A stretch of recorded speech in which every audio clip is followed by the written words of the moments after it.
Hey, welcome back to my channel. If you're new, I talk about pretty much any different historical events and ideological beliefs that seem to be forgotten these days. If you like this video, click the like and subscribe button and leave a comment below.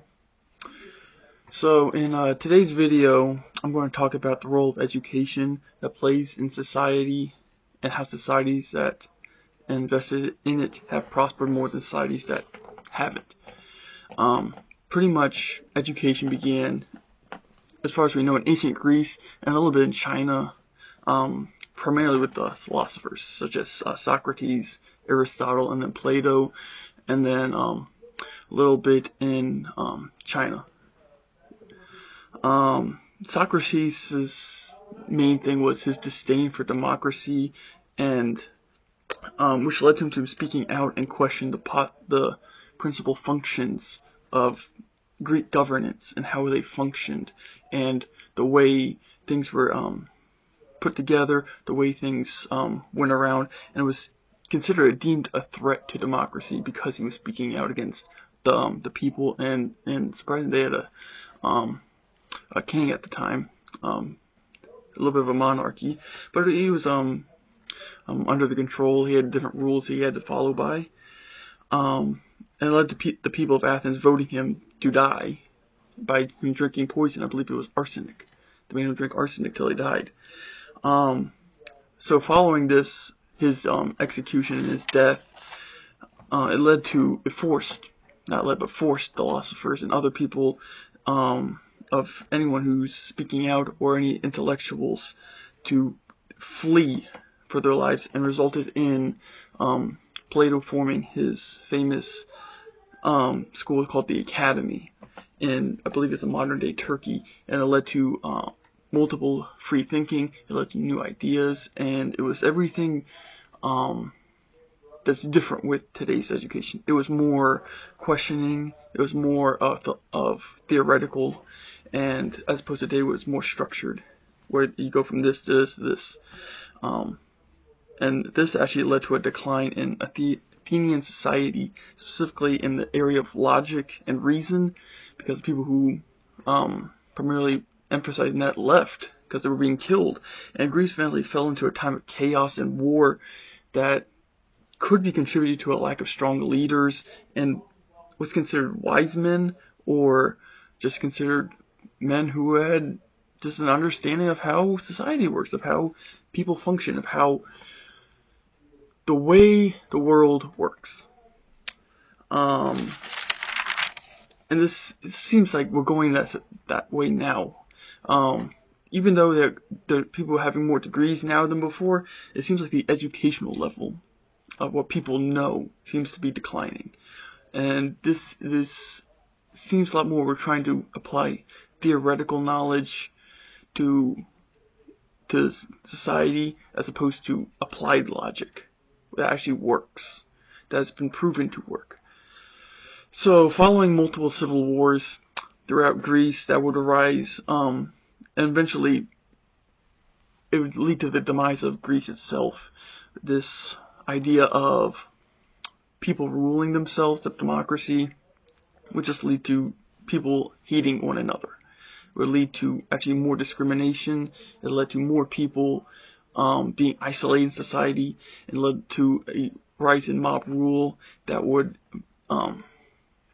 just destroy Greece, and eventually led to the new power that would rise, Rome.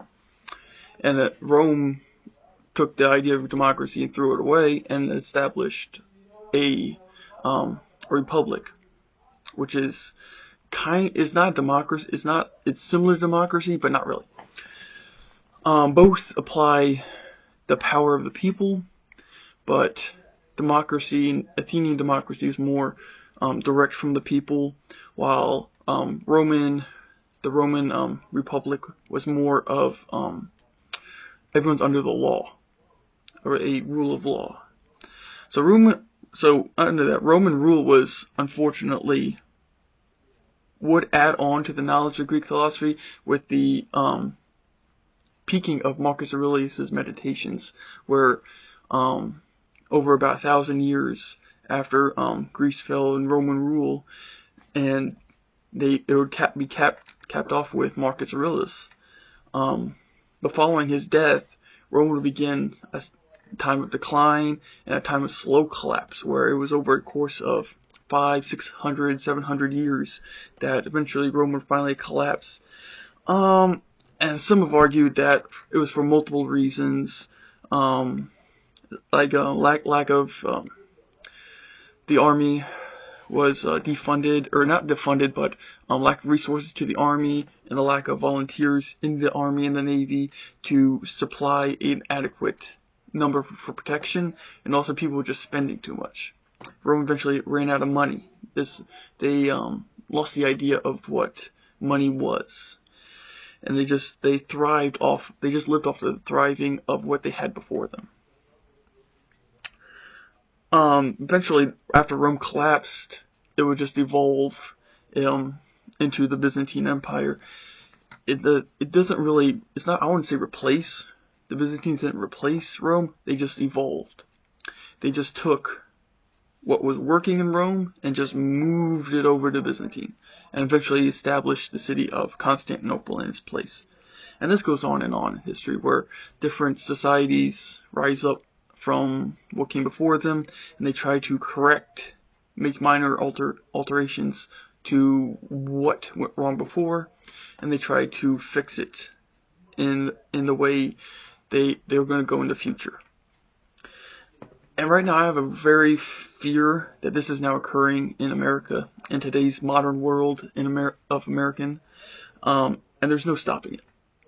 I recommend that it seems we should accelerate the process of the collapse of society, so that we can be born from the ashes, that we can be not replaced, but have a new beginning, have a resurgence of who we are as a people and who we are as individuals, and this belief that only through suffering that we understand ourselves. It's only through suffering and discrimination and hardship we find character is built. And this thing is the only way American society we can move on. I'm not promoting us to kill one another, but I'm wanting to suggest to move on from what has not been working and try to find a way to replace a way that would help the decline. So, if you like this video, hit the thumbs up button, click subscribe, and please leave a comment below. I very much enjoy you guys reading from the last comments from the last video. If you hate me, well, thanks. If you like it, even better. But yeah, I kind of like you guys commenting. So, see you next time.